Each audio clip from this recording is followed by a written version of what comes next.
what's happening now. So I will welcome you on behalf of Globe EU, and of course, special welcome to the few female participants. Yes, we have the 8th of March, and I was once in Leningrad back in '83 or something, and there it was Mother's Day. You know, I think we can make it a little bit more forceful, but fine. And of course, I'm very happy we have so knowledgeable people here with us today to discuss this important topic: how our cities will deal with the rapidly changing water regimes in, the best manner possible. How we can do it and say it there. I'm curious, especially to learn from the case of Porto and to get to know more about the efforts in my own city, Copenhagen. I do remember the great flood in 2011, living in an old house for more than 50 years with a basement. I can tell you, it has an impact. Sure. But all our cities are very often at the harbors, which means we are really exposed. But it has to be brought in mind too, that we are close to water, not close to the sea level too. Okay, well, but of course water, we are also dealing now with the urban wastewater. I'm in one of the shadows here, and I can tell you it won't be a piece of cake, because there are very heavy lobby interests there, and I won't say from whom you can guess yourself, but that you also have, from the digit climate here from the Commission, and looking forward, we have kind of good report on waste, urban wastewater from the Commission. We will see what happens, and also of course the industry, and we look forward to listen to you. Yes, water is a precious, scarce and vulnerable resource, and we are certainly better off if we share our experiences and knowledge across countries and sectors. And I'm also curious to hear where national habits and limitations block us from making the good cooperation, because I can also hear when we discuss the first introductory discussion of this wastewater issue yesterday, and then you can also just 5-6 people sitting there, and you can hear what obstacles we can run to this. But of course, it's your experiences as experts which is most interesting us, not to listen to me, and how you'll deal with rain events and stress, what they put up the sewers. I remember in Rome once many years ago that the sewage system couldn't even take just some tough rain, and then the streets were flooding from the sewage. That wasn't very promising to look into. But we are here, and I'll just end my introduction here to have as much time as possible, 4 minutes, fine, for our speakers, and thank you once again, and we're looking forward. Who's the floor first? Okay, I think we have to start with Jan, because I don't see the mayor of Porto yet on the call. Okay. So we'll switch, and we'll ask Jan to start first. We do that. Welcome, Jan. He can hear. Can you hear? No. I wonder. Yeah. It doesn't look like somebody can hear. His eyes are a bit empty. He himself is muted still, I can see. I think he's sharing. Okay, then we cannot hear him. Jan, if you can say a few words, we know whether we can hear you or not. He's still muted. Your mute time is still on. Yes. Do you hear me now? Yes, we can hear you. No, Please, the floor great. is yours. Thank you, and thank you for the invitation to let me speak for you about the climate adaptation issue. Shortly about Copenhagen and climate adaptation, how it affects Copenhagen. In the analysis we did in 2010, we seen that we will receive up to 30% more rain over the next 100 years, and we will have certainly a more frequent and heavier cloudbursts, and up to 1 meter higher sea level in 100 years, and this will affect Copenhagen significant. And in 2011, we prepared a climate adaptation plan for Copenhagen. Just 1 month before it was launched and presented at City Hall, Copenhagen was hit by a monsoon rain. We received up to 120 millimeters in 2 hours and had damage for more than 1 billion euros in those 2 hours. And as Margrethe told, also her basement was flooded, and this is a picture from that time. And it was not only a part of Copenhagen that was hit; it was the entire city in those 2 hours were hit by this what we call a 1,000 years rain event. That was really something that underlined that this is not only a theoretical threat for the city; it's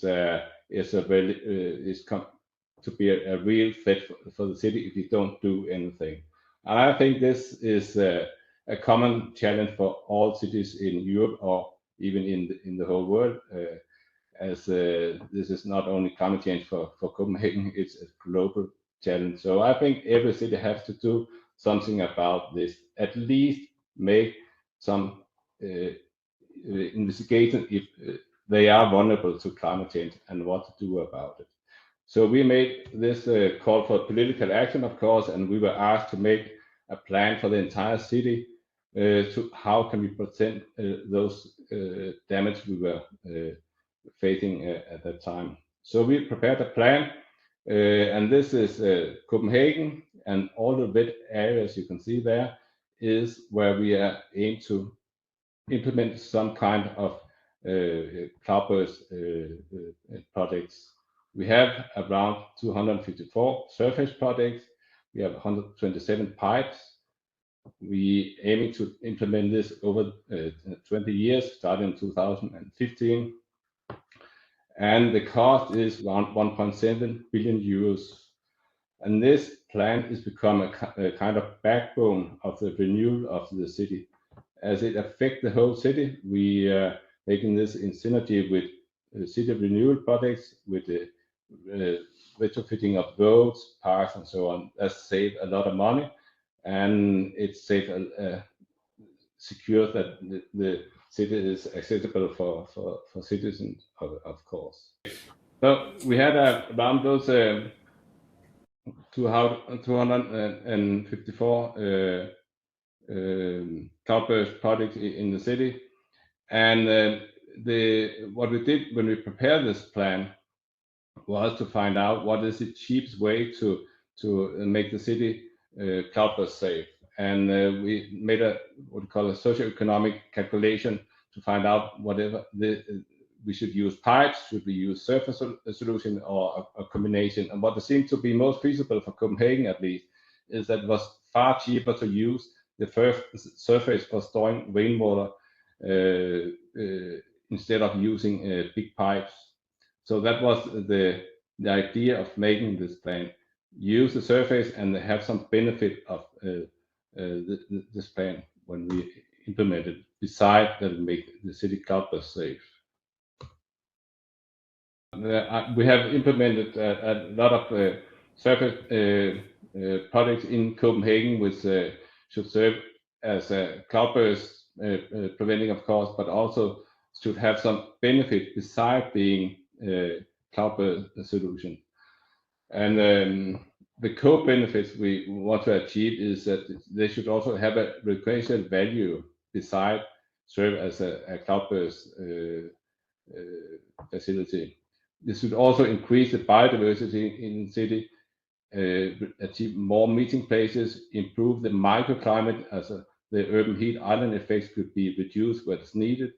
We can make this in synergy with our urban renewal plans, so we also create a new architecture in Copenhagen that in that way that we have not only have a renewal of the city, but also have a greener city, make the city more attractive for citizens, to attract investments in the city, and also reuse of the rainwater. This is a very important issue, as we can save a lot of groundwater reusing the rainwater. We did that in our project at Inghave Park in center of Copenhagen, where we receive all the rainwater from the roofs in surrounding areas, where we can use the water for irrigation of the trees in the park, for the irrigation of the trees in the neighborhood.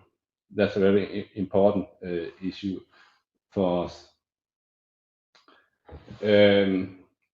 About lessons learned and the needs we have is that when we are going to use the surface for handling rainwater, as we aim to do in Copenhagen, it's a multidisciplinary collaboration for both the city and in collaboration with the citizens, with our utility company and private stakeholders.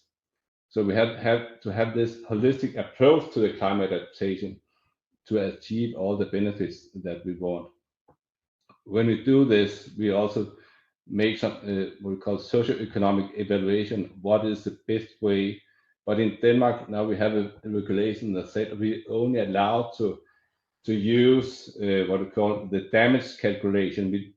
We can't include, for example, the carbon emission related to the construction we are building. We can include the increase of biodiversity, the health benefit, and all that kind of stuff. So it's not a real socio-economic evaluation we are using when we are asking the national level to implement those projects. We have to approve them. They have to be approved by the government, but we are not allowed to use all what we think should be used in this socio-economic evaluation.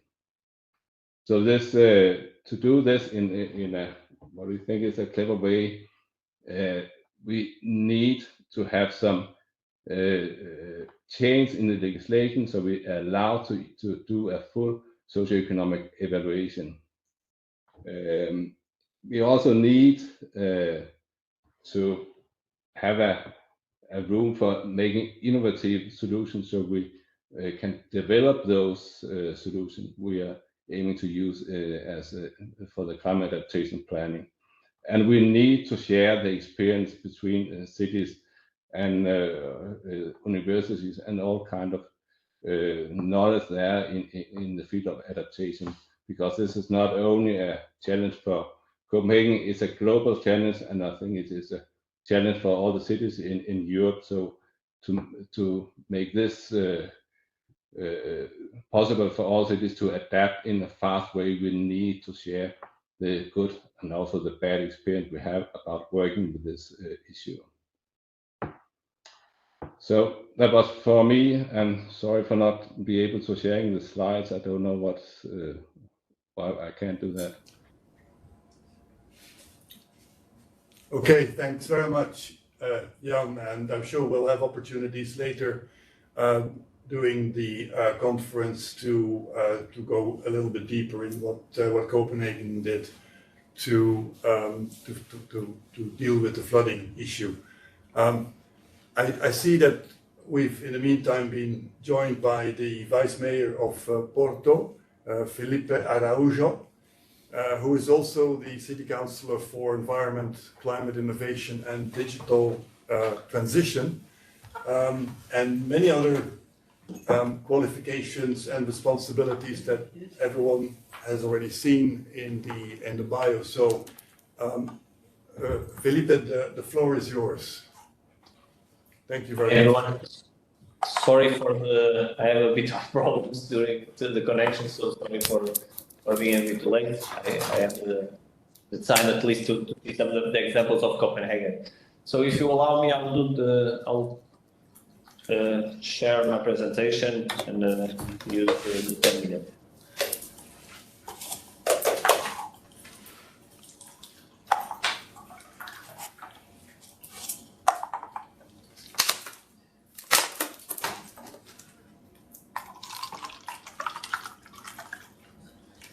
Okay, very good. I hope you are seeing now I don't know.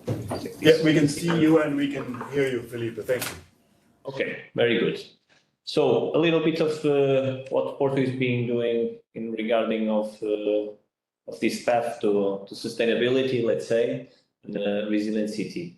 Well, just to give you an example of some figures, we are the second biggest city of Porto. We are still a very dense city, only 42 square kilometers, and we have 230,000 inhabitants, but every day we have 500,000 people in the city.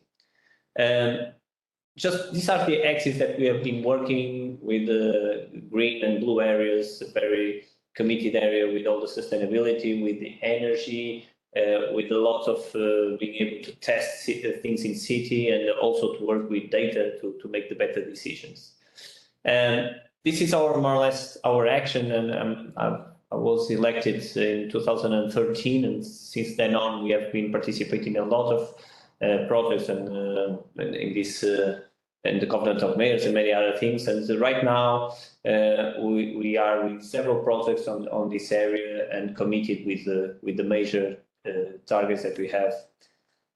Related with all the water, for those who don't know Porto, we have the main river, the Douro. We also have the ocean, and besides that, we have a city that it's very dense, but we have a lot of streams and rivers that pass through the urban rivers, let's say, that pass through the city and under the city. Sorry. So we usually talk about integrated management of all the urban water cycle, which means that we, from the beaches to the rivers to all the water that you can see in the city, we manage with our municipal company, that is our water and energy municipal company that is responsible for everything that you think about water. So water supply, wastewater drainage and treatment, stormwater drainage, bathing areas, everything related, even also the environmental education around the water and energy. We have just added energy 2 or 3 years ago, so it's a new area of that we have been working. Related with water efficiency, we have many projects that we have and we are taking in consideration. We have around 818 kilometers of pipelines, and we have a lot of the customers are supplied by our system using gravities. One of the things that I'm talking about, and we have been working on, of course, water losses and many other issues related with sustainability in terms of water and of course the quality of water, but all in a very comprehensive and in the same structure of this enterprise that like I said deals with everything related with water. So in 2006 we have almost half of the water was wasted in the network, and we have been doing a lot of work since then, since that time, in many aspects, not only on renewing the infrastructure, but also on supplying a network of monitoring the problems that we have. And with not only the investment in the infrastructure, but also in the digital side, that's, let's say, with sensors and many other technological infrastructure that we have put in place, we have been able to decrease this value from the 52% up to the 13% that we have nowadays. So getting to international, let's say, average or good examples on international implementations and in water losses. On what is why we brought energy to the water is that we all know that managing water in a city, from the distribution, but also since the production of water for consumption to the treatment, to everything is related with energy. So this symbiosis between water and energy for us makes all sense. And since then on, we have been working in several projects. Well, the first and the one that's more known is that due to our topographic, let's say, of the city, we have been able to decrease our the energy that we were using for pumping water, and we are now using gravity to do most of the things. So only a small portion of the city nowadays is not with this, not served by in gravitic modes, let's say. So we deactivated a lot of the old pumps, and of course this has brought a lot of benefits to the city, not only on savings in terms of money, but also, of course, in CO2 emissions and everything. We have been investing a lot on energy in the city, not only on energy regarding the water system, but also on supplying energy to all the communities. So this company is also working on energy communities and many other projects related with water that I will not go deeply into it, but just for you to understand that we have been providing a lot of solutions in terms of energy production, not only for water, but also in terms of the city itself. In terms of water scarcity, also we have been implementing projects in circular economy, let's say in a broader project that we have for the city related with circular economy, that is circular Porto Circular City 2030. One of the exits is, of course, water, and we have been reusing water from our wastewater treatment plants. Right now, we have in place a project that is supplying this kind of water, mainly for urban cleaning and irrigation fields. That we are still doing pilots in this area, but already producing the water that comes from our wastewater treatment plants. And so since November last year, we have been producing this kind of water and testing in many other places. We have been also doing a lot of projects like not in the dimension that Copenhagen is already doing, but inspired, let's say, by Copenhagen. We have been doing a lot of projects regarding all the stormwater, which for us it's very important because Porto is a city where it rains a lot, and mainly due to climate change, we have been seeing rain or a lot of rain in shorter periods.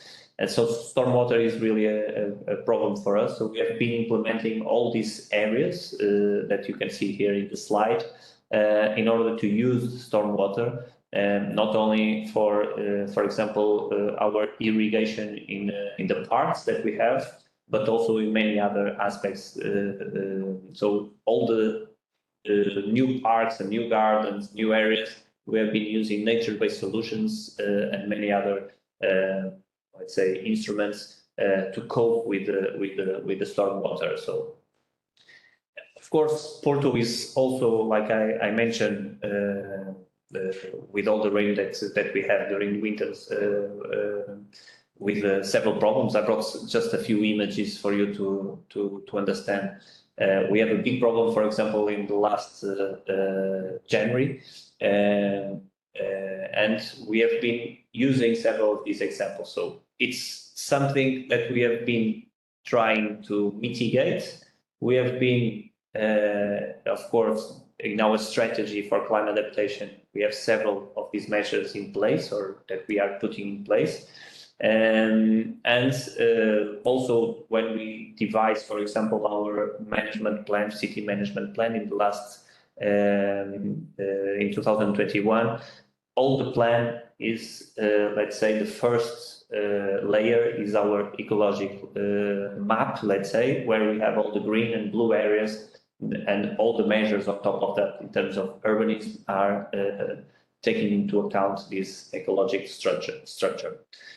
Also, we have been rehabilitating, like I said, we have a lot of streams and rivers through the city. So we have our valorization plan in place where we are studying all the places where we can do some adaptation, and mainly when we have the possibility to bring these streams up to the surface and using nature-based solutions to cope with these streams. It's what we are trying to do, although, like I said, in a very dense area, we have to use multiple solutions for the project.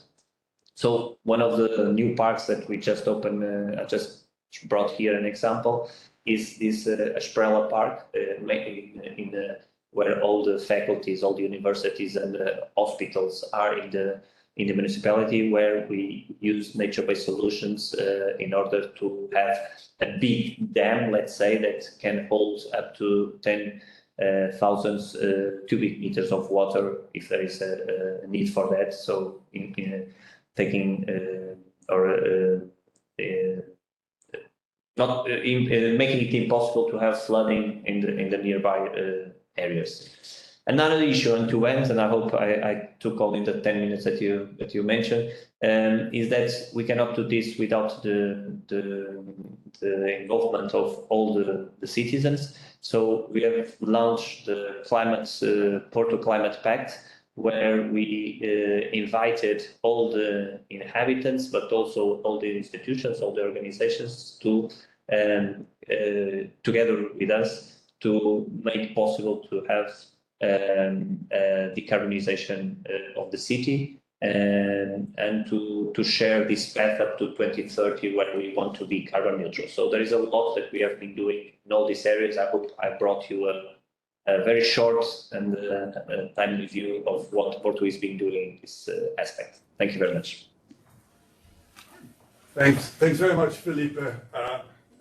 A very exciting project for Porto. Before I give the floor to Janneke from the World Resources Institute, I'd like to ask if anyone has any quick questions for either Jan Rasmussen or Felipe Araujo.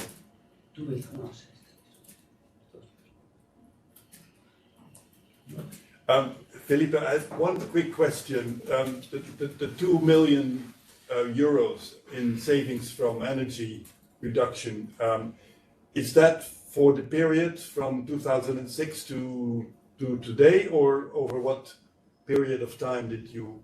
For the period, I believe so, yes. Yes, from when the project was started until now, we come to this. Okay, very good. Thank you so much. I will now give the floor to Janneke de Vries, who is the head of the World Resources Institute European Regional Office, but also she's the director for EU partnerships, and we are very fortunate to have her here, especially with WRI being one of the partner organizations of Globe EU. So, Janneke, please, the floor is yours. Thank you, and thank you. It is an honor to be here again. So good afternoon, good to see you, and it's always good to talk about an important topic like this, that is water. And I think we just discussed it outside, that energy is now dominating, I think, politics and also our lives. But let's be honest, the next decade, it will be about water. So, so happy that we can discuss this. And also to say to Jan and Felipe, very impressed with what you're doing in your cities, because I know how difficult it is. But also when I was in Copenhagen this summer and was paddleboarding, I must say, through the canals, it was so, you made it so attractive also, storing water, but also make the architecture and the water in a combination that was irresistible. So I mentioned this also for cities in the Netherlands, where I think, I'm coming from the Netherlands, that we think that we are doing water issues very well. Copenhagen, I think, did a much better job. So compliments. I want to give you an overview of the panorama of diverse water risks in Europe and also around the globe. You will see that there are a lot of challenges in Europe, but also in our neighboring countries and also worldwide. And if you look at the research that there is, we can see that it will cost over 1% of global GDP to find solutions. And we have that solutions at our disposal, but we lack the redirecting financial flows to them. And also what we lack is political will. So hopefully this will change, and I will take you around the world and focus on Europe. But first, before I do that, I would love to say something about the World Resources Institute. Because I don't know who knows the World Resources Institute. Didn't. A few hands, so very fast then. We are a global do and think tank based on research, and we're working on the big transitions worldwide. In our next 5-year plan, we're going to focus on the nexus of things, but also on systems change. And if you look at this slide, we have a global presence to do that. Offices in 12 countries, and we work in more than 50 countries. And next slide, we cooperate on the slides. And what we do is looking at people, nature, and climate in that triangle to see how we can find solutions. And we think that there are 3 big transitions needed to make the world a better place and future-proof. That is in food, land, and water. That's in energy, and that is in cities. And that we to achieve the transitions that we're looking at, you need governance, economics, and also finance to make that work on all levels. So on global, regional, national, and subnational level. Next slide, please. But talking about water, we have issues with water, and water risks are on the rise. So there are, what we already heard from the other presenters, too little water, but also too much water. And there are 2 sides of the same coin. If you look at it, 3.6 billion people, so nearly half of the global population, live in areas that are potentially water scarce, and at least 1 month a year. That are enormous numbers. And also what we saw with the research that we did, that we have 56% deficit in water supply relative to the demand by 2030. So that means that there will be a lot of people lacking water in 2030 and beyond. Also 3 billion people, so 40% of the population, will lack access to basic hand washing facilities in their homes. That sounds very easy, but it isn't, because there is it where everything starts, isn't it? So sanitation is also a very important one. Next slide, please. But we also have, at the other side of the coin, too much water. And at WRI's aqueduct flood maps, we can see that, we can predict that people that are affected by floods will double in 2030. And also, if you look at amount of urban property, also in cities, that will be damaged by river floods, they will increase and they'll be 3-fold in 2030. These are big numbers. Sometimes also for me, a little bit too big to understand what is really going on. And also there will be a lot of damage by sea level rise. And that will increase 10-fold. So these are big numbers, but just setting the scene for the next slide, please. If we focus on Europe, and I don't know, you must have read it in the newspapers, that in Italy the river Po is already at a very low level. It's only the beginning of March. And that means that there is not enough water coming from the Alps into the river Po to also service the 5 northern regions in Italy. And that means that there will be a drought coming, and that also that will harm energy production, crops, families, but also access to drinking water will be difficult. So let's see what's going to happen this summer. On the other hand, if you look at floods, you remember, I think, the floods in Germany, 2021. Also the Netherlands was affected. 180 people died. Also, that was not a flood by sea level rise, what most of people think that is the biggest threat. It was by rivers. So you see that the water threats that we are facing also in Europe are growing. Next slide, please. In order to better understand these risks, WRI developed a tool called Aqueduct, a water tool. And of course, there are many other tools who are doing more of the same things. But Aqueduct works for us very well, which allows for companies, governments, and research partners to evaluate water risks, set targets, inform smart water policies, and assess the cost benefits of water management strategies.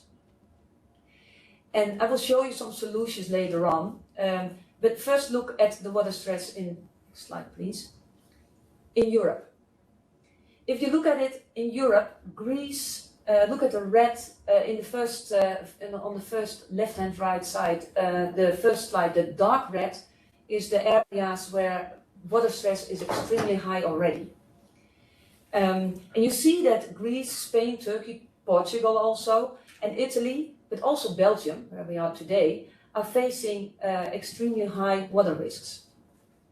If you look at the future water risk increase, and that's on the right side, you can see how the ratio of the water risk will grow. So if you look at the darker parts in it, also the Netherlands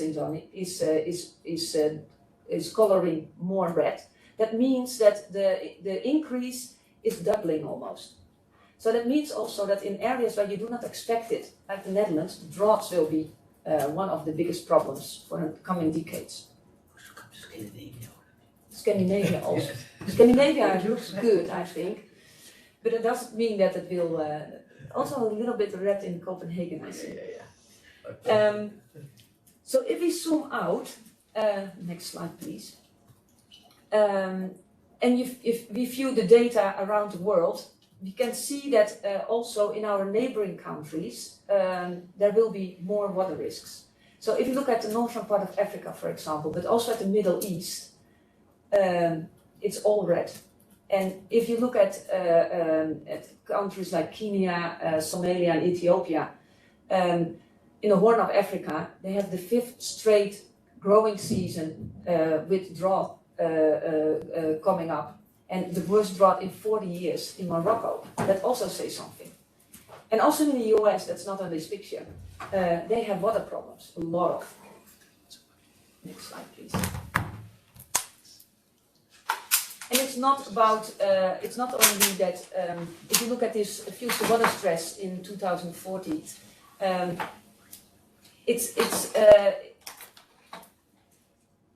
you see that the stress in the countries also has a spillover to other countries. Coming back to northern part of Africa, you see that energy, migration, trade, and the communities will be affected by it, and also migration can be stimulated by if there is no water. So everything is connected, and also will affect us if we're not going to treat this topic well. You could add conflicts and wars. Conflicts and wars also. Yes, in Middle East, it's clear what. You're completely right, because at the WIRA we have a project that's called Water, Peace and Security, and that also looks at the MENA region, but also at the Middle East. And there you see that it's a trigger for conflict. So if there's no water, people will start to move, because there is no how do you say that, perspective to stay, and then conflict is conflict is more likely to happen. If you look at this map, you see that the parts of the world that are affected are, I think, that are extremely high, are around 33 countries, and I think that's a lot that have high water stress. Next.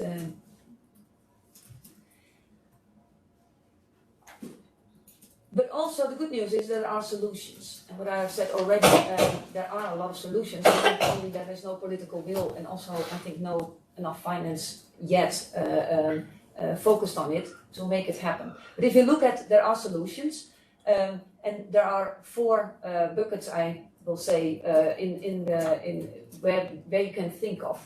That is, understand the risks. And I think that is very important, because if you understand the risk, you can deal with it.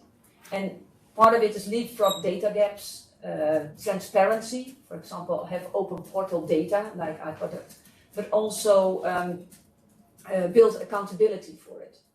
The second one is balance supply and demand, sustainable water management, what we saw in the 2 cities, and also to have a good understanding of the urban versus the rural water resilience. What is also a third possibility is invest in water resilience. That was also mentioned, and I think by both cities, green and grey infrastructure. Looking at that solution, nature-based solutions. That is also working very well actually for flood risks. Also scale water and energy recycling and reuse, and water efficiency, of course, what we also see with energy. Using less energy works very well, but it's the same with water efficiency and conservation. And of course, the other one is governance.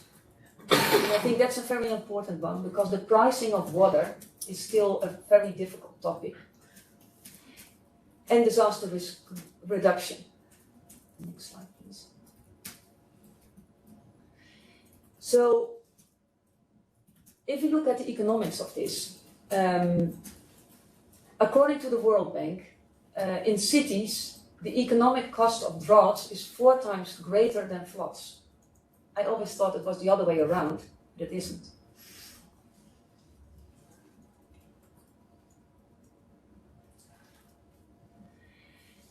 And because we're talking now on we're talking about cities today, I wanted to show you an example because we are a global think tank that works in the rest in the global south. An example how we work in the global south with African cities. And what we are doing at the moment is, it's building a partnership, and we need partnerships to work collectively together to see how we can solve these problems. And it's called the Aqua Fund. It's the African Water Adaptation Fund in cities, where we're building with investors.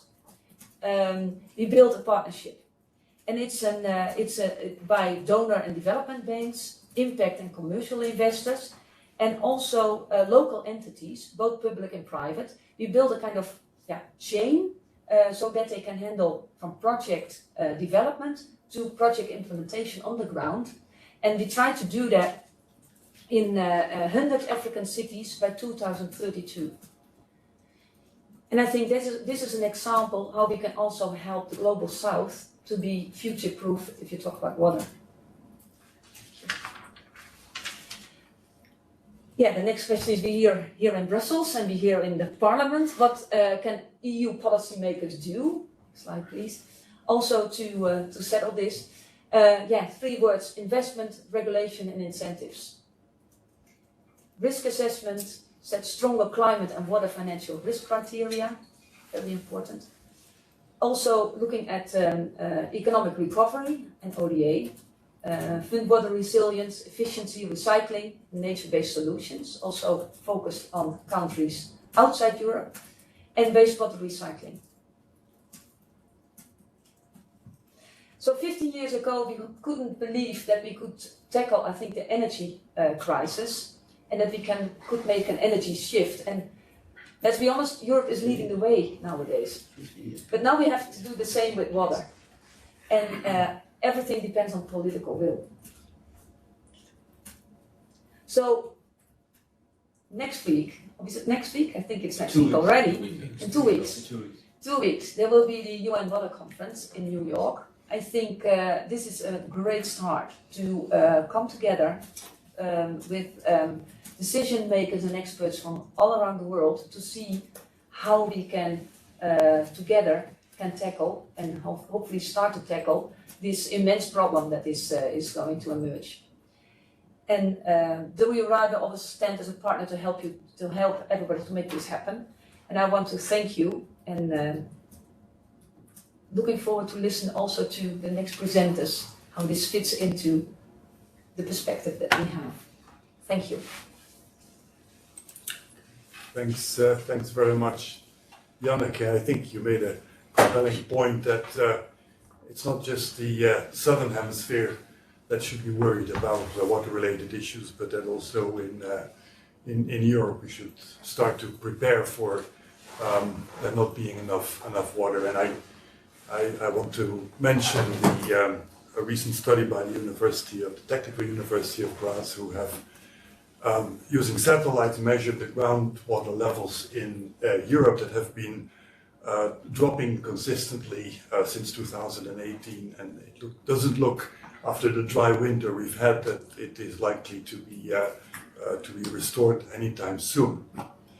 So our next speaker is from Nestlé Waters. I'm very happy that we have Cedric Egger, who is the head of sustainability with the strategic business unit of Nestlé Waters. And Cedric, when we had our preparatory meeting, you said that your contribution was merely anecdotal, but I think that that Nestlé Waters can do a lot with nature-based solutions to contribute to better water management in Europe, and I'm very happy to give you the floor. So thank you very much.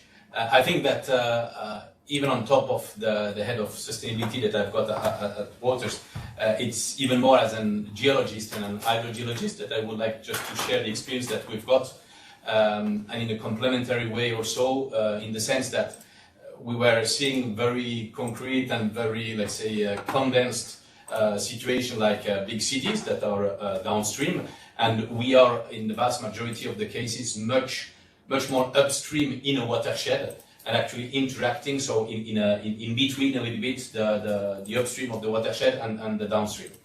And what I would like just to put on the table here is some kind of solutions on a global approach. We have almost 50 factories worldwide in very different situations, but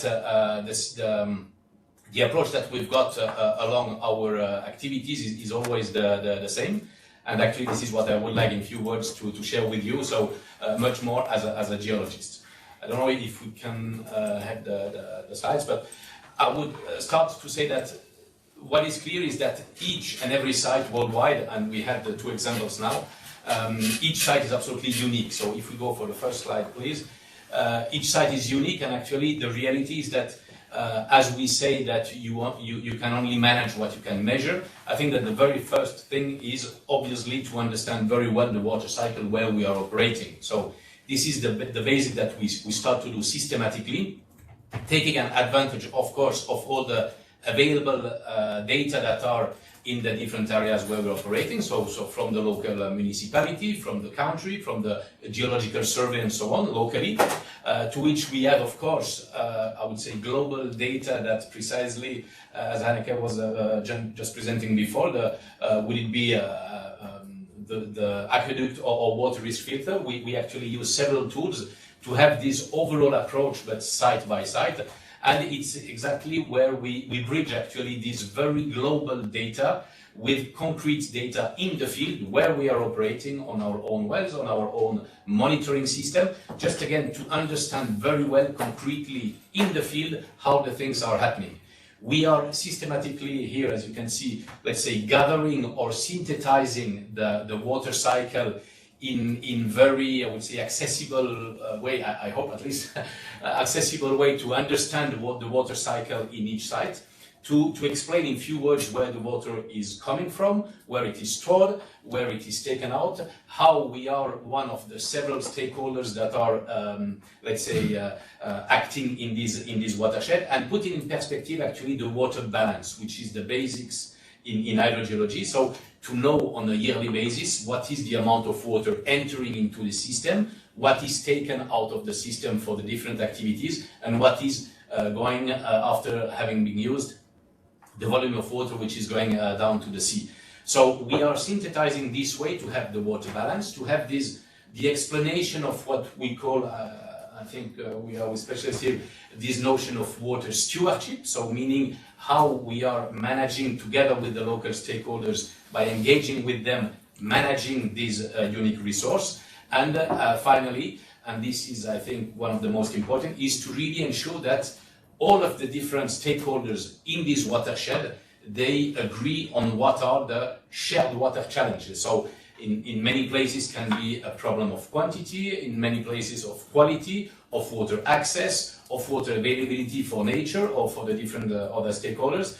And this is what we try to characterize systematically with the local stakeholders to set the scene, to know exactly what is the situation, and consequently, we were talking about risk also before, to address ideally the main risks that are taking place in these watersheds.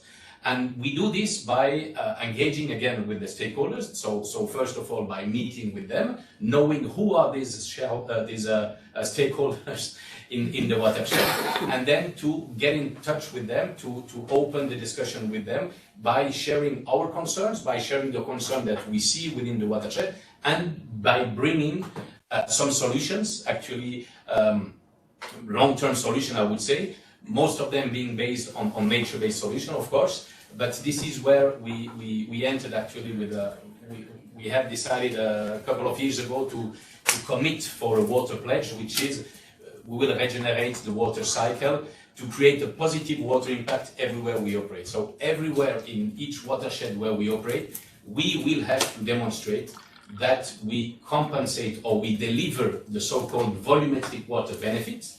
This denomination is coming from precisely from one of the co-authors from the World Resources Institute, which is really a positive impact on the water management within this watershed. So this just to summarize here how all this information is gathered, is cross-checked in the field, is represented to also bring the different stakeholders that are not specialists in a watershed, and to put everything on the table to have the right discussion with the people from the authorities, with the people from other industries, I would say, with the neighborhood, and so on and so forth, to ensure that we have all the same, let's say, evaluation of the situation. So this is the theory, and if we go with the next slide, please. The approach of water stewardship is, as I said here, always the same. So this notion of water stewardship is systematically understanding very well what I just showed before, the water cycle there. But we have also all the activities that ambition to protect the integrity of the water resources in terms of quantity of quality. And along this, we also here committed, because it is structuring a lot the efforts. Maybe you know the Alliance for Water Stewardship. It's some kind of ISO certification of good water management in a watershed, and the demonstration of an engagement of the private sector with the municipalities, with the local stakeholders, to ensure that we actually address these shared water challenges together. When it comes also to water access, it's obvious that we need to be part of the solution when there are some issues. And with this community relation that I just mentioned top right, one of the first topic is definitely that we need to very well understand and know the local stakeholders. So it means, in our case, we are approaching these local communities. We are in a listening mode, so inviting them typically in the factory to understand what are their water concerns, so we can confront and put together our issues, if I can say so, their issues or their requests, and try to find the solution together. This solution, they come, as I said, most of the time from nature-based solutions, but many others. We are talking here essentially about the water, energy, and climate nexus. So by identifying together with the people the right solution that are tackling the risks, we are going into sustainable projects that are concretely, let's say, strengthening the activities that needs to be oriented over the years and for the future. I have very concrete example that I want to share with you, but this is again the theory. If we go with the next slide, please. You can see that according, as I said at the beginning, according to each situation, each kind of risk or threats that is taking place in this watershed that has been assessed together with the local stakeholders, we then provide some solutions that are unique each time, unique, but that are combined sometimes when we are talking about potentially reforestation, when we are talking about avoided runoff typically, so keeping water in the system. Other projects like wetland restoration or peatland restoration in some cases that, by the way, are co-delivering water benefits but also climate benefits, so CO2 sequestration. In some other areas, we are trying to push or to get some projects that are increasing the recharge while harvesting the rainwater. You can see that we have there is, not to say we, but there is a huge palette of different solutions that tackle actually the risk or the situation in each site.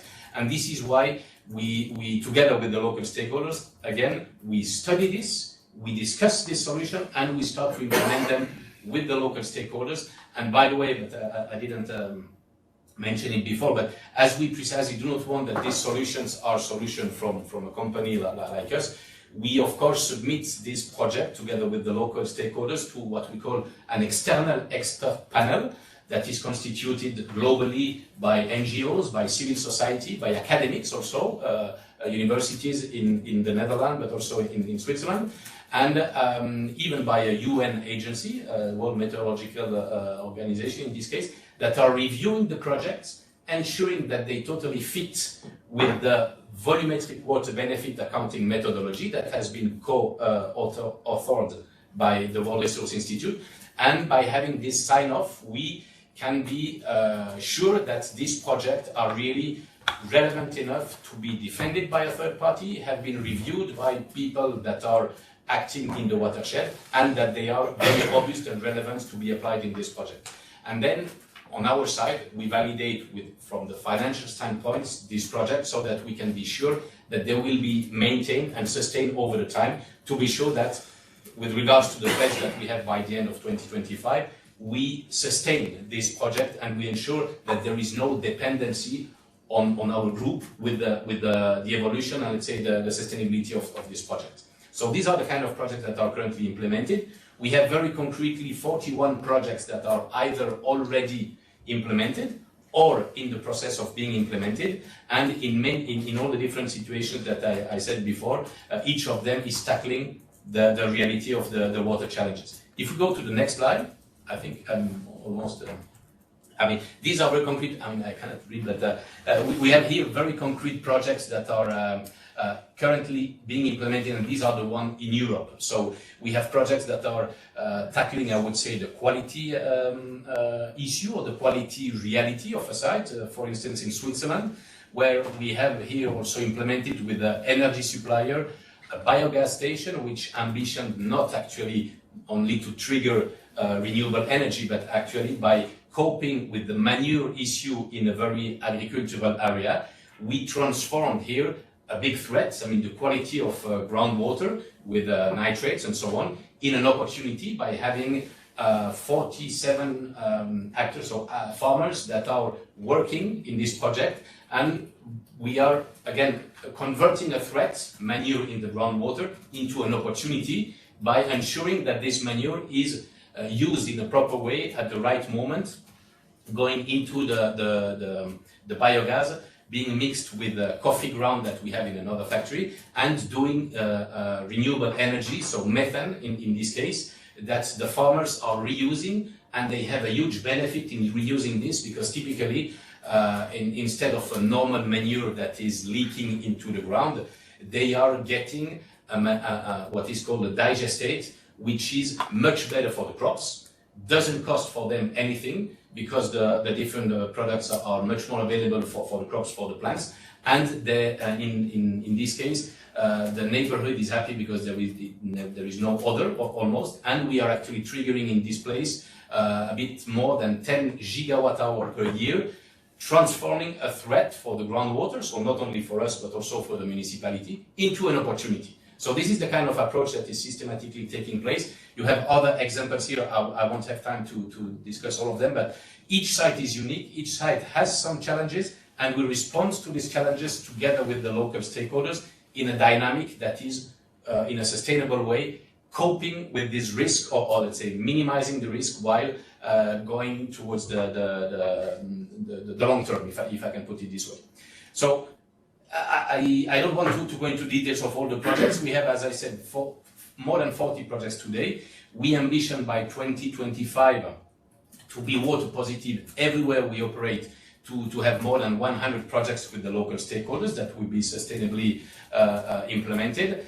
And in the last slide, what I just wanted to say is that here, despite each site is absolutely unique, again, the local stakeholders are also unique to the site. The legislation in place are according to the countries, but it is very important that we have this pressure also from, or let's say, the harmonized way with the legislation that help to push in this direction, to bring everyone together and to, let's say, trigger this mechanism that is finally quite pragmatic, but extremely useful to bridge between the private sector, the local authorities, the other different stakeholders, in order to find solutions that are win-win-win solutions.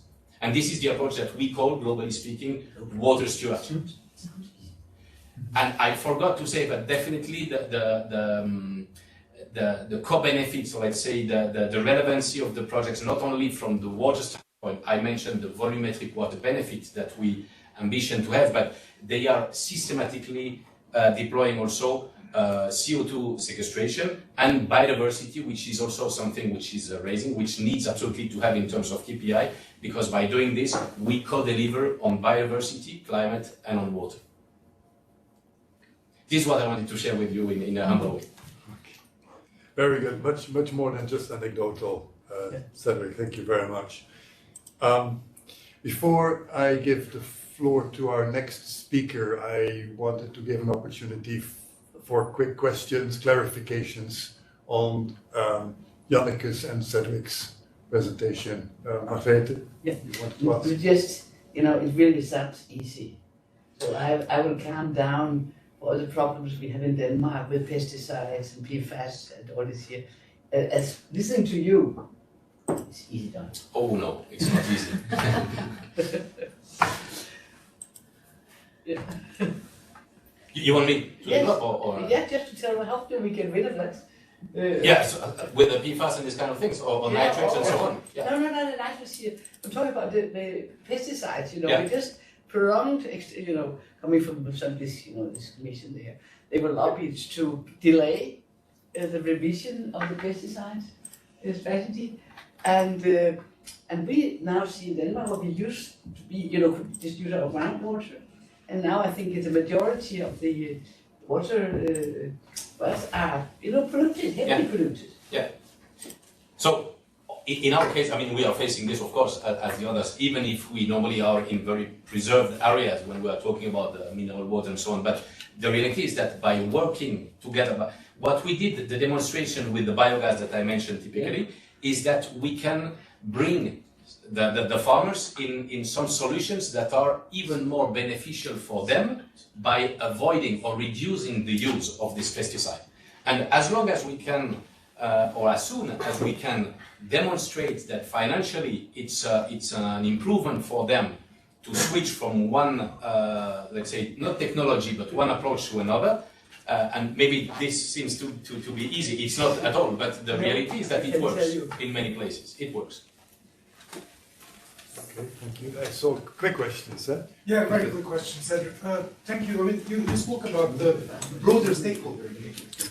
My name is Roland-Jan from energy efficiency industrial processes. So this is totally a typical place for me. I deal in industrial energy efficiency. And as it's been said, we have an energy crisis, but not fixed, but our members know that there's a water crisis. We already had some issues. How much is, in your project, you said you have 40 projects, how much is manufacturing industries or SMEs? All of them, they are manufacturing industries. So this is always the production side, where this is part of a water reality, so in terms of watershed, but also in terms of energy, in terms of stakeholder management, and so on. So this is where the bridge between typically energy and water is so important, because they are talking to each other. And while not solving, but identifying an opportunity which makes sense from the energy standpoint, the one that I just shared, for instance, is also delivering very concretely, and this is, for me, it's a nightmare. When I said converting, in this case, a threat into an opportunity, as an hydrogeologist, pesticides, nitrate, and these kind of things in the groundwater, will it be for municipal water or for our business, is key. So trying to find the solutions that are real solution for the farmers, for the local authorities, for the water supplies and so on, and for us, is key. And each site is unique, but there are some very good opportunities to bridge this, and by the way, I never know in English, mutualize, so to put together the efforts between water, energy, and also in this case, there is less, I would say, return on investment on biodiversity, but this is a reality for biodiversity also. Thank you. I hired that guy to my office because I see a little bit more troubles than just telling the farmers that it would be smart to produce in that way. The agrochemical industry, the complex, a bit stronger than described here. Just to say. Okay, I'm going to give the floor to our last speaker, who is Roland-Jan, who is a policy officer at the European Commission, DG Climate, in the unit for adaptation and resilience to climate change. And Roland-Jan is, I understand, seconded by the Dutch government. So we should be pleased to have him here, and it's my pleasure to give you the floor for the position of the European Commission and support that the European position can give to efforts by cities and local communities. Thank you very much. It's an honor to speak here. You get a lot of information today. So I was asked to reflect from the European perspective. I realized, listening to the examples of Copenhagen, Porto, and WRI and Nestle, that I think you have all found speakers which really are, I think, excellent in their field. So I think it's a huge inspiration. At the same time, if we look from the European perspective, I think we have quite a lot of challenges at hand. But I try briefly to reflect on that and also indicate what initiatives, what policies and what initiatives we have from the EU side to support cities and local authorities, regional authorities, because that's actually where a lot of the problems come together, especially in the field of water and climate adaptation. I have a few slides which will help me to go through my presentation. Yeah, I think it was very much in the presentation already, but looking at climate change is change of the global hydrological cycle. So it speaks for itself that water managers were the first to be worried about, I think, with the sectors first to be worried about climate change. And nowadays we see that all climate change impacts are more or less related to water.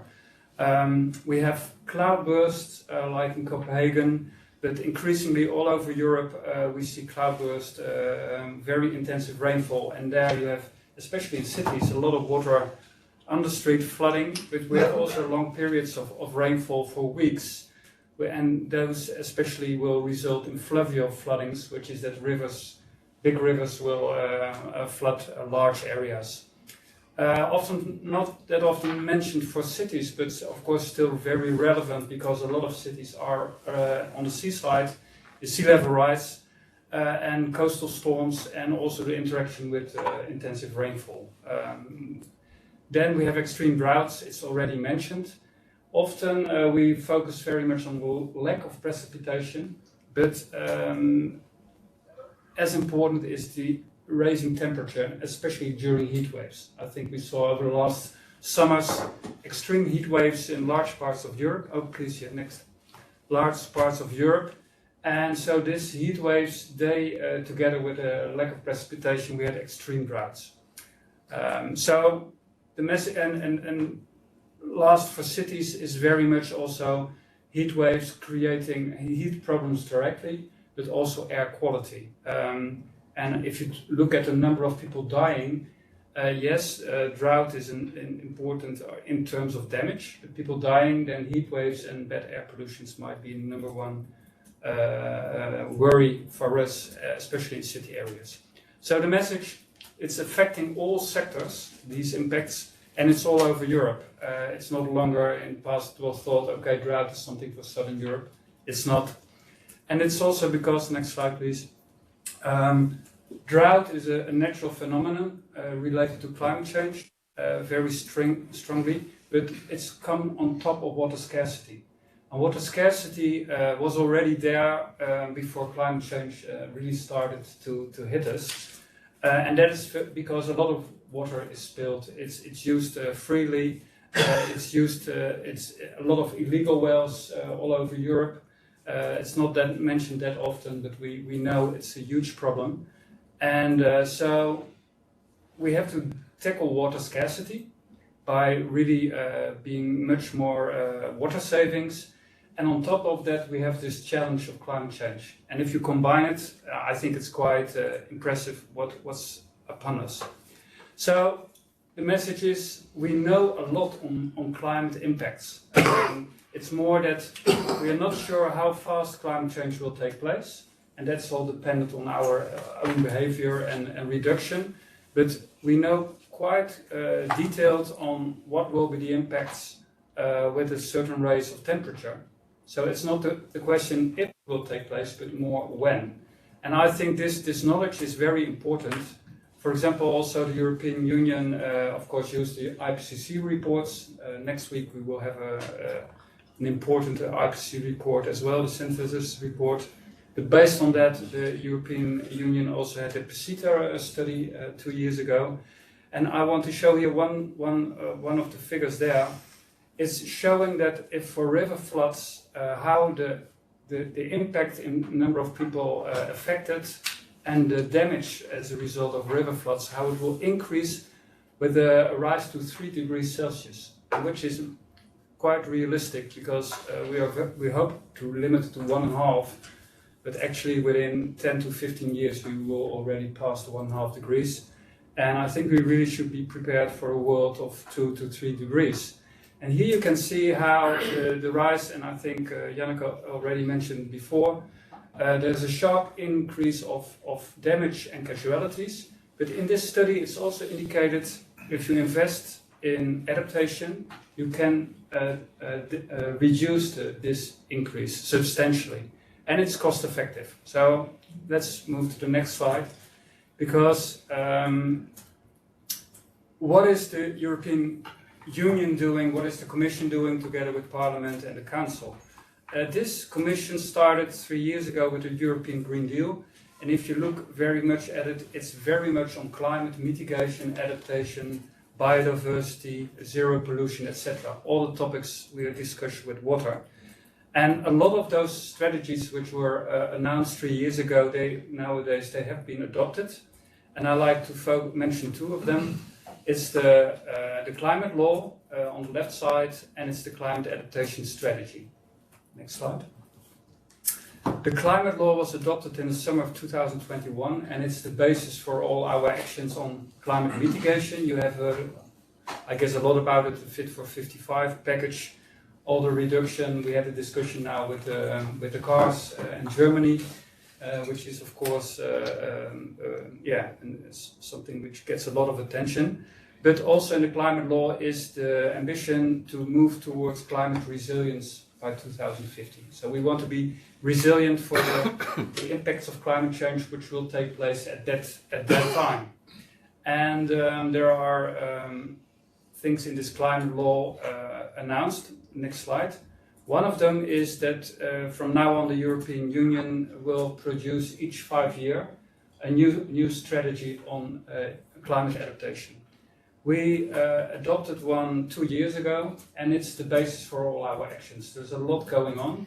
Also, all the funding, the EU funding, it's very much related to these ambitions. And very briefly, it's about getting smarter. So having more knowledge, making use of good data. I think it was in the presentations. It's all very good to start with that. And we still need more data to know exactly what is going on and what are good solutions.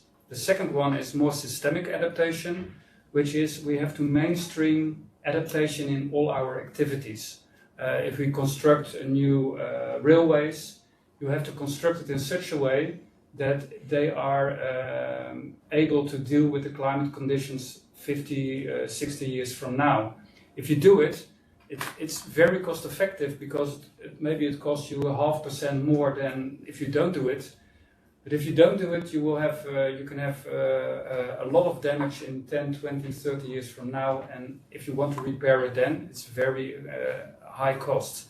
So systemic adaptation is the second one, and faster adaptation. And here you see, next slide, a few examples. I will not mention them all. But for water, it's very important, climate adapt. It's the knowledge base for all the information, including, we discussed this before, there is a whole for free adaptation support tool, and there you can local authorities can use it to have their own risk analysis, but also develop which measures to take. The second, next slide. The second systemic adaptation, which is in the strategy, is that we have a lot of attention for local resilience, but also just resilience, and that means we often see that people with low income, they are the first to be hit by climate impacts. You saw that in the summer floodings of 2021 in Belgium. There were people in the social housing which were most at risk. And also I mentioned the heat already. We know that people dying because of high temperatures are often people which don't have a lot of good housing. So there's a lot of attention for that. And nature-based solutions is also a very important element of the strategy. Next slide. So the Commission pays a lot of attention to support nature-based solutions, also because I think experts agree that it's one of the best solutions you can apply to climate adaptation, but at the same time we see that the number of measures taken with nature-based solutions is still very low. So there's, we are investigating, for example, the cost-benefit analysis. They look pretty good, but we are studying it more. But we also try to overcome other barriers, which are often more in governance or in a lot of people, for example, tend to take grey measures because then one party can decide on it. Well, for green measures, you often need a lot of parties working together. So working together is an important element of nature-based solutions. And they take time also. And they take time, for sure. Yeah. Then the next slide is faster adaptation, and there I want to focus immediately on the mission on adaptation, because one of the ways the Commission and the EU is now reaching out to local authorities for climate adaptation and water is by trying to help them to act faster and to make local adaptation plans and to really start implementing them. And there we see that, of course, cities like Copenhagen and Porto, Rotterdam, the big cities, Paris, they work together also at a global scale. They have a lot of exchange of good opportunities. They often have staff making analysis. But the vast majority of cities in Europe is still lagging behind a lot. And there are even the smaller cities who even had not started yet. And it's very true that national governments often are reaching out to their regional and local authorities. And I think that's very important to continue that, because often also national authorities share the same ambition. And there are very good examples. I think some member states are really far, but let's be honest, there are also a lot of member states which are in the early phase of supporting their local authorities in climate adaptation. So this mission is, there are 5 missions, you might have heard about it. They are part of Horizon Europe.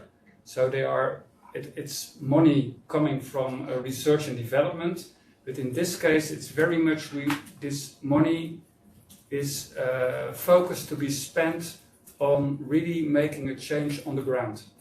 And we have 4 of these 5 missions have a relation with climate adaptation. One on soil, and I think it was already mentioned, often forgotten, but if you look at climate adaptation, then a good soil health is key, because that's the way how water intensive precipitation can infiltrate in the soil, replenish aquifers. It is also good for indeed carbon sequestration, climate mitigation as well. So this is one mission, very much focusing on soil, because also in agriculture we see that a lot of agricultural soils have gone down in quality over the last 20-30 years, so we need to reverse the trend. Another mission is on restoration of our ocean and waters, and that's of course also very important, because healthy, especially streams, And groundwater is also very important for increasing the resilience to deal with climate impacts. The third one is climate neutral and smart cities. It's very much on climate mitigation, so solar panels, energy efficiency. But at the same time, there are opportunities to work there with climate adaptation as well. Green roofs, for example, or reduction in pumping of water. I think Porto and Copenhagen had great examples of that. And then the last mission is adaptation to climate change. And my last slides are focusing on that. Next slide, please. What we are doing, we started 2 years ago, we are building a community of practice. And the slide you see on the right side was published yesterday. And it shows 301 regions and local authorities in Europe who have signed the mission charter. And that means that they make a commitment to work together in exchanging the lessons they have learned, but also they are open to get support, of course, as well. And we will, next month, we will launch a mission implementation platform, reaching out to those communities, not only those, but we start with those 300 communities, reaching out to support them. There's a lot of funding going on in Horizon Europe. We have scientific guidance and support by the JRC, and the Climate Adapt platform I already mentioned. Next slide. So it turns out that in the European projects executed over the last years in LIFE or in a LIFE program, you might probably well know the Interreg programs or the Horizon Europe scientific projects. It turns out that more than 600 projects are already there with their results. So it's now the challenge to harvest the lessons learned and bring it to the local communities, and that's one of the ambitions of the mission on adaptation. One of the last slides. What is at this moment interesting is that, as an example, because here scientific institutes can work together, and also businesses can work together with local and regional authorities in generating new projects which should generate solutions on the ground. And this is an example of how many millions is going to be spent on that, all with the ambition to have results in a couple of years.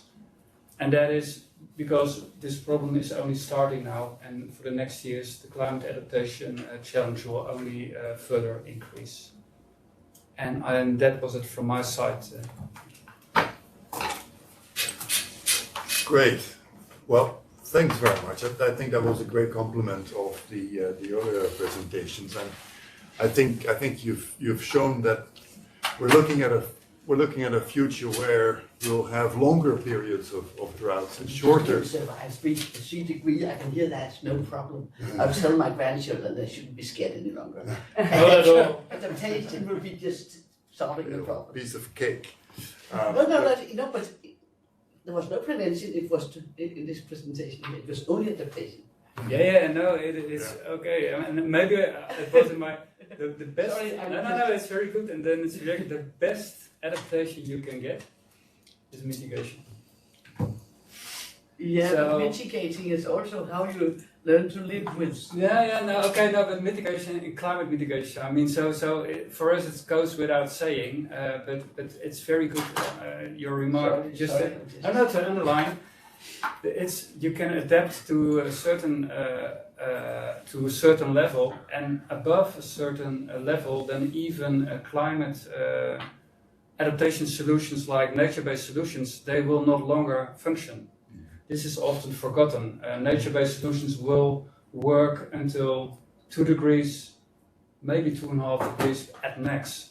Above 2.5 degrees, nature-based solutions will also be severely affected and not longer working. So that's a grim message. And so the best investment you can make anyway is in parallel to reduce the emissions of greenhouse gases as much as possible.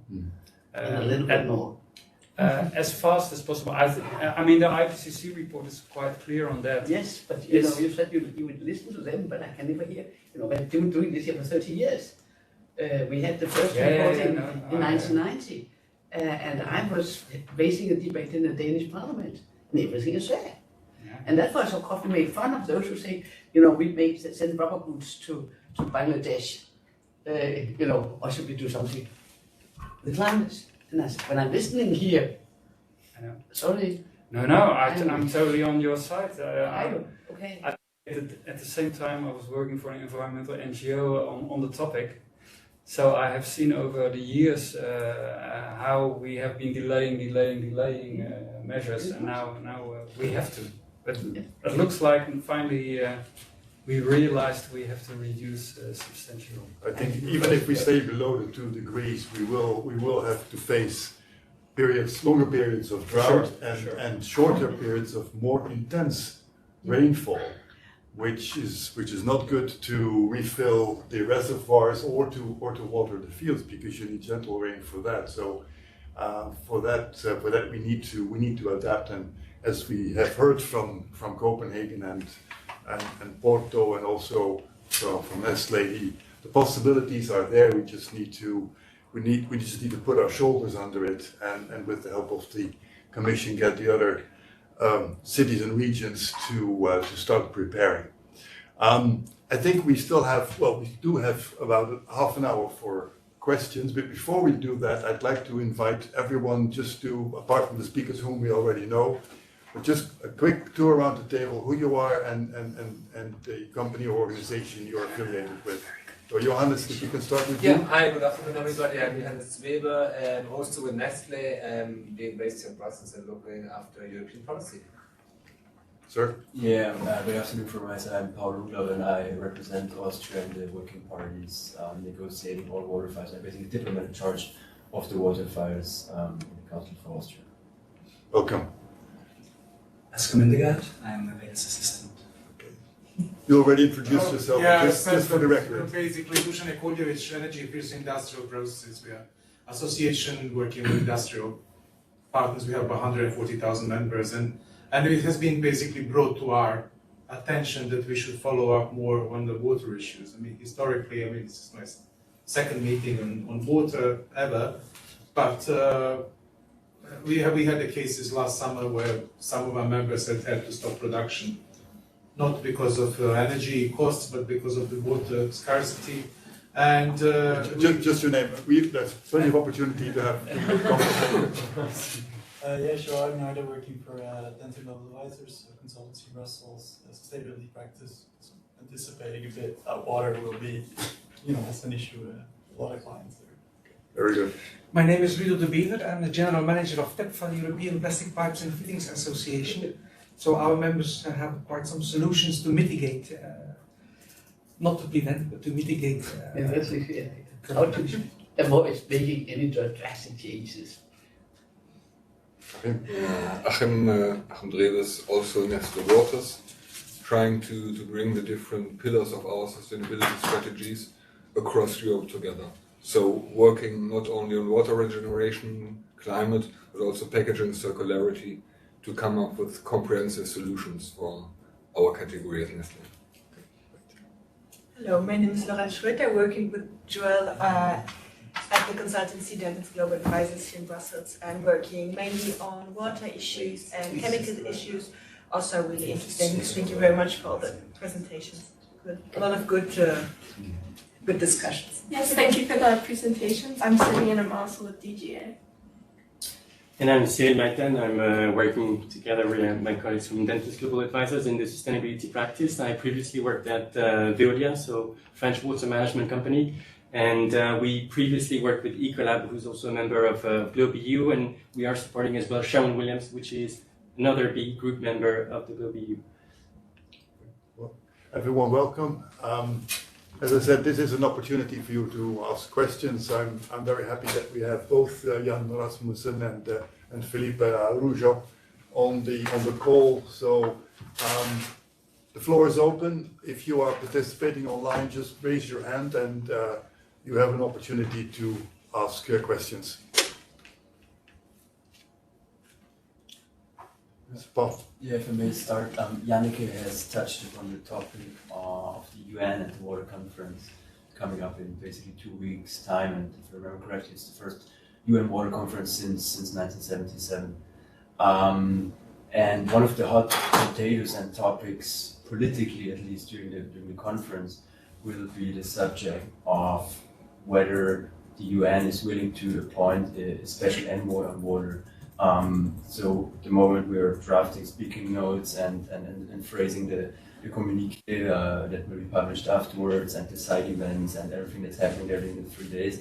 And my question is basically towards Janneke, whether your institute is supporting this idea, and secondly also towards the Commission and the Kingdom of Netherlands, because they are co-hosting the event. So this goes to Willem. What the take of the Commission is on a special envoy on water, and also of the Kingdom of the Netherlands, because since they are co-hosting it, I think together with Tajikistan. I wonder what your position is on that, and if you could elaborate a little bit on this. Thank you. Shall we take one more question, or would you prefer to answer the question first? Yes. Tanya, you had a question. Thank you so much. Thank you so much. Nice to meet you all. I'm Tanya Pencheva, and I'm the European Government Relations Lead from Xylem. And Xylem is a global water technologies company. Thank you so much for the interesting presentation and the discussion. My question is related, it's more to the European Commission, and also to the point of climate mitigation. We at Xylem, of course, promote a net zero vision for the water sector, and for us, climate mitigation is very important. So we move from adaptation to mitigation. And I was wondering whether you're considering in the future strategies the whole climate mitigation in the water sector, also because the water sector, so drinking water and wastewater sector, they amount to the same greenhouse emissions globally as the shipping sector. And this is something that it's not very known, and we were wondering whether this is something you're considering in your strategies, and in particular the topic of nitrous oxide, which is coming out of the operations, of course, of specifically wastewater treatment plants. And is there something that you're considering? And we, of course, are always happy to provide further input. Thank you. Thank you, Tanya. 2 questions. I think one was for Janneke about the UN Water Commissioner. And also the Commission. On the Kingdom of Netherlands. Since we're celebrating International Women's Day, I'm going to give the floor first to Janneke to answer, and then Roland-Jan, please. Thank you. To be honest, I don't know our position on this point particularly. I know that we organizing the Water Summit. We helped the Dutch government to organize it. But on the different points of view, we can, I think, report back when the water conference has happened, because we have another EU Globe event coming up on the 28th, where we're going to focus on the water summit. So maybe you have to wait for 2 more weeks, and otherwise I have to. I don't know what the position is from the Dutch government. Do you know that, Roland-Jan? At this particular point, it's always a very political point also. So. Yeah, no, indeed, I don't know. And just to make it clear, I work for the Commission, and so, but I was seconded by the Dutch government. So that's where I used to be before, and probably will go back in a couple of years. Related to, I must say the same for what you were saying for the Commission. I know it's a topic we are discussing internally, but I don't know if the position was already published. So I cannot help you there. I can understand it's sensitive and you want to know. At the same time, zooming out, I think it's important, of course, for the UN machinery and how important. I mean, we agree water is very important, but I think if you look for the to the cities in Europe dealing with climate adaptation, I think they will support everything which is good. but they are dealing, I think, with more practical things on the ground, how to make their city climate resilient. So I'm afraid I cannot help you with this specific point. The question on climate mitigation. I'm not an expert in mitigation. What you see now at this moment is the Commission, together with the Parliament and the Council, is taking a lot of decisions. I mean, the Commission has made proposals. The Fit for 55 package was heavily discussed and agreed upon. So now it's the Council who needs to support it in these days. I think this package will have a lot of impact, but that needs to happen with new steps, and I'm sure that also the production of all kind of industry will be part of that. And we have also set up a system that we also, for production outside Europe, if your products come to Europe, that we also have this mechanism of having attention for carbon. But you're right, there are also other greenhouse gases we have to look at. But I cannot help you at this moment with detailed information. I can maybe help you later. Maybe we can say, coming back to the first point, that we have in the Netherlands, we have a climate envoy. That doesn't help the UN thing, but that the Netherlands is in favor of having their own climate envoy, of a water envoy, because he's there, I think, for a long time already. So, but it doesn't answer your question. But he's based in The Hague, or he's based in New York? No, it's not a UN one. It's a Dutch water envoy. Within the Netherlands, yes. It wasn't posted to the UN. No, it's just that the Netherlands as a country has an own water envoy. Just, well, I'm a little bit depressed. Yes, because I think our knowledge is different. We knew that Fit for 55 was not in line with what was needed to live up to science. We still see, most people, that's true, but sitting there and negotiating as if nature was sitting at the other side of the table. Saying, okay, now we give so much, now it's your turn to give in here. And if we saw in the whole 50, it was clear below what was needed. It was clear. It's a step in between. And then is needed. That if you want to jump a gap in 2 jumps, then you are in trouble. And a step in between. But we are so much in a hurry. And I get very, and I would like have a little bit more the obstacles to, we saw this about the pesticides. I mean, it's not a problem. I'm happy that we have solved that the PFAS is not a problem. We almost solved that. But still we are dealing with this, we are not really, couldn't we just mitigate a little bit, adapt a little bit better? And now it's the first time I hear anybody mentioning a rise of temperature in 3 degrees without sounding as that would be close to a disaster. You did that, in your presentation.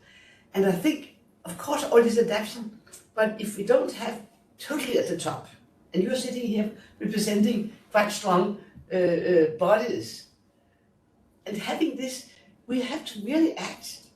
What, as Paris Agreement, well, it's, of course, I know it's 8 years, soon, no, 7 years, but still I haven't heard anybody saying that these goals are not valid any longer. And even it was said at that time that the intermediate goal in your 2 steps work here was not enough. And we're not even living up to not enough. So, this old grandma of 8 children, and we have known this here for so long time. And still it's not as, as if, and then of course I get a little bit scared that you don't even really talk here about the obstacles to do what we know should be done. Because say we just tell farmers how they could eat. I agree, but I also, of course, making agriculture to change strategies. I was sitting in burden sharing, and I can tell you that, no. Coming from Denmark, and we might be the best, we are at least the best in bragging, But you know, oh, we are so climate, you know, it's each single product, but we produce far too much. And we are the worst country in Europe, I don't know if you know, according to nature. And all this knowledge is here. But still, you know, the Commission, okay, we have troubles, and we don't. So that's, sorry for being a little desperate here, but I think that we should be much more honest to the political problems we are facing, because I cannot as a politician do anything if I don't have backing from, you know, people like you. And that's why I'm sitting here screaming a little bit, sorry. You need a positive voice. Yeah. Not a positive voice, you know, I need some warriors at the barricades, not only, you know, if you are alone there, you will never win. Our representatives from Copenhagen and Porto have been very patient staying with us, and so are there any questions for the efforts by these two cities, and you know what can be done to make sure that their expertise and the obstacles that they've encountered in the implementation of their projects, whether that is available to other cities in the European Union. Any questions for them, Asger? Yeah, that's primarily for Jan Rasmussen, but also for the Vice Mayor of Porto, of course, if he has anything to share there. But I saw another presentation of the Cloudburst program in another conference on Monday, where there was quite a bit of focus on involvement of the local residents and sort of co-generation of ideas, of a lot of inclusion throughout the process. And I was wondering, partially, is that something that is still going on throughout the entire project? So from what I understand, it's a project that is still being implemented many years from now. Do you have like still a strong focus on local inclusion throughout the process? And also, what are the best things you've taken away from that? And then maybe to Porto, is local inclusion, is resident inclusion something, I don't know to which extent that is relevant to that project or those projects in Porto, but is it also something that has been considered and has yielded any fruits potentially? Jan, you want to go first? Yes, yeah, thank you. First I'll say I will very much agree with Margrethe about his worry about the future climate, as even if we stop letting out carbon emission in this year, we will have climate change for more than 100 years. So we really need to adapt. It won't go away. We have to do this.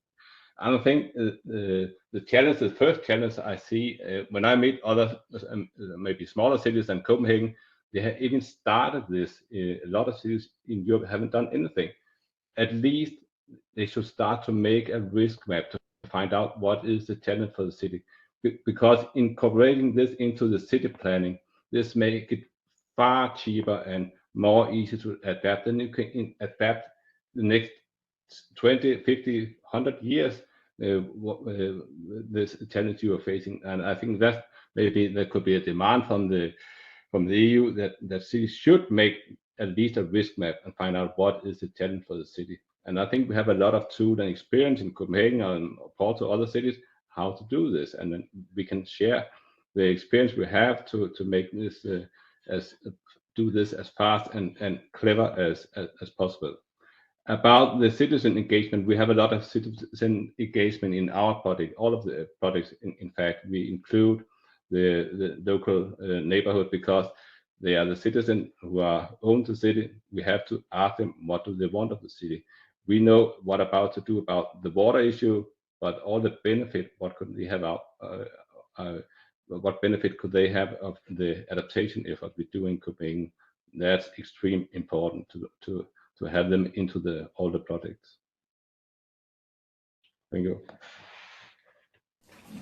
Thank you, Jan. Felipe, you want to? Maybe I can add 2 or 3 things about the debate and even for the Chilean question that was made before. Well, regarding the engagement, I must say that today, and specifically regarding sustainability issues, we nearly have to continually make a big effort on sustainable education. Let's say it's a generation change, and we have really to continue our effort in order to the next generation to be totally different from our generation or the generations that we had before. So we even have a specific place, like it's not a museum, it's like a pavilion, a very big one, just for water education. So we have there games, and we can explain to everyone that goes there, families and children, what is going on about the scarcity and many of the droughts and everything. Another thing that I would like to mention is that we have been involving people, for example, promoting drinking tap water, something that we really have a specific program for that. But also on designing public space and engaging with the people that live there, because sometimes we are designing new public spaces where with storm waters it will be flooded, and we have to explain to people this is necessary. So there's a huge thing to do. Another example is, for example, our digital app that we use for monitoring our consumption of water in our houses. You have there a place where you can see if your consumption in your house, with the number of people that live there, is in the average, above the average, or below the average. So you can still promote better use of water in your house. And this is more or less the engagement. I would like to go a bit back to the question of the emissions and yes, true, the cities have been pushing much harder than, I think we have been pushing the European Commission to have the emissions even higher and higher. We have been noticing that in the last years. And yes, the water and the management of the water cycle in the cities is very important to cut emissions. So I give the graffiti method that we are using in Porto, but we are working about reusing water, not only from the wastewater treatment plant, but reusing water directly in the buildings. So how we can achieve this, how we can cut with this way of using water where we are sending them to the wastewater treatment plant and then reusing it again back to spending energy and all the effort. So how we can have a circle or close the loop in the building. So a very important one. Also taking materials from the wastewater treatment plant. There is a lot of circularity that we can take advantage from the wastewater treatment plant. Of course, we are talking about the sludge and the organic, where, for example, in Porto, all the biogas that we produce in the wastewater treatment plant will be used, I hope, this year or next year, for all the trucks that we use for waste collection. So we will close the circle in the city again. But of course, you know, there is a lot of droughts in well, you see by the map that Portugal is under a big threat in the future regarding droughts. So we really have to start reusing better the water that we have at our service. And we are right now in Portugal discussing how the drinking water, how we can achieve them. Mainly we are getting that from rivers, but we could have other methods that are a lot related with the energy factor. So energy and renewable energy is of great importance in the water area, and that's why we mix water and energy, just to help with some of the views that we have in this topic. Thank you. Thank you, Felipe. Looking around the table to see if there are any questions.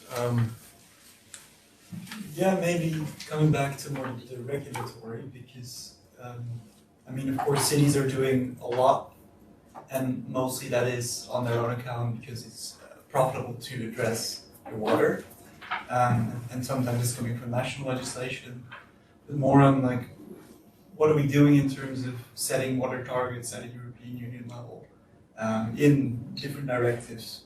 For example, there's Industrial Emissions Directive that clearly sets for a range of industries specific environmental performance targets. But you know, how are we looking for that for the next 50 years? Is that something that the European Commission is looking at, and how is that going to, you know, come across in different types of legislation? The same as we have for energy efficiency, you know, setting increasing targets on water use, water reuse for wastewater treatment plants.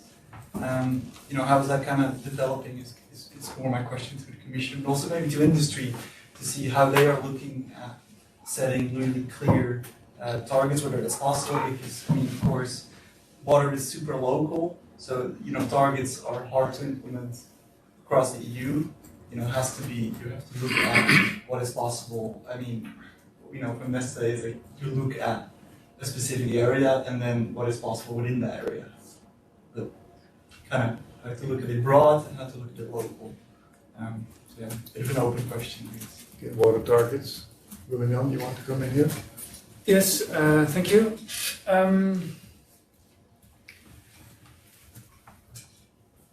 I think just water and adaptation measures, they differ from for example, global warming.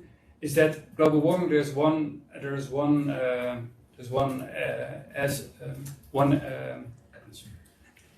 air, and so we have to make sure that everybody contributes to the reduction of greenhouse gas emissions. If it's only in one place and the rest continues, then the problem won't be solved. So it's the common goods problem is there very much at hand. For water and adaptation, it's slightly different. I don't say totally different, but slightly different is that if you don't take action locally, you will suffer most of it locally. And so if there's pollution at hand, you cannot use the water anymore. But the same is if you don't take measures on adaptation, it's locally where you will pay the price most. This is in principle, but of course if you're in a river basin and upstream you don't take any measures, then downstream the people will suffer from pollution, but they also will suffer from adaptation, lack of adaptation measures. So we are connected at least at the river basin or the watershed level. And then moving to your question, I think that's one of the reasons why the Water Framework Directive puts the watershed or the river basin at the center. So you need to discuss with all the people working in the river basin, all the authorities set standards. And there where Europe come in, there's some room for setting standards, but there is a minimum standards which needs to be achieved. And I think also for water quality, that's the case for water efficiency. So it might become a little bit complex, but also you have a lot of industries working in water, and they also EU directives apply for them. So in the end you have to look really, I think, into it.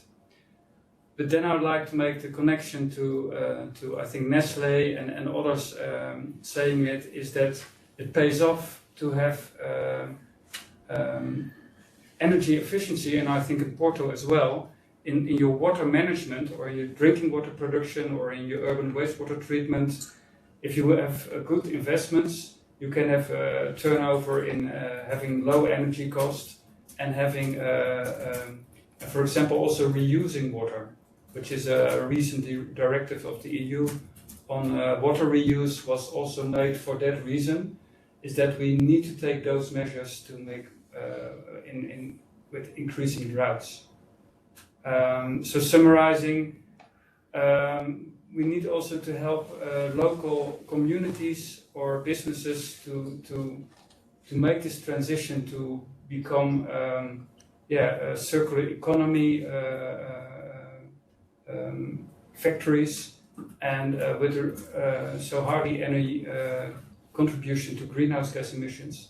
And I think there are a lot of opportunities, but also here it's a question also of governance and of incentives of how we can make this transition, because we don't have much time left to make these transitions, and so that's, I think, every one of us trying to help. Okay, thank you.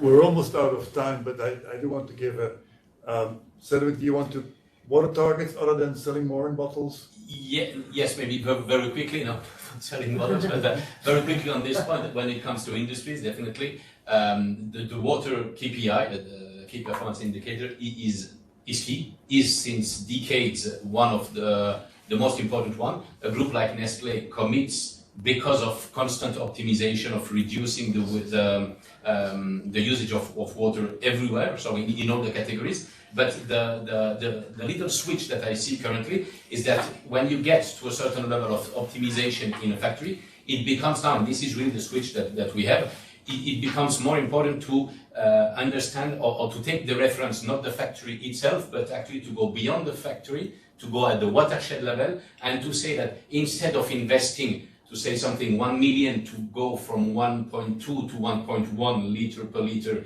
in a factory, to spend actually the same amount of money for 10 times more outside in the watershed with nature-based solutions and so on. So this switch takes place, and just to respond also very concretely, the water KPI in the Nestlé Group is one of the few bonus for the very top management. So this is something that on a yearly basis, up to the very top of the pyramid, it's something that is in their bonus. So it means that in an engineering group, it is really something very concrete. Okay. Thank you, Cedric. I'm looking at our online speakers. Jan, Felipe, you want to come in on this? Maybe I come with a final remark from Copenhagen is when we are implementing the cloud first plan in Copenhagen, there seems to be a conflict between this wish to make the city climate resilient and the water frame directive, as we are not allowed to let rainwater out. It's very difficult to us to use those nature-based solutions, as we're not allowed to get into any conflict with the water frame directive, and we have to fulfill this within 27, and that's really a challenge for Copenhagen, and I think that would be a challenge for other cities too. So I think it would be a good idea to look how can those different directives be aligned so we are able to adapt to the future climate in a clever way. Good point. Felipe, one. Just to thank for the invitation. It was a pleasure to be here. Thank you very much.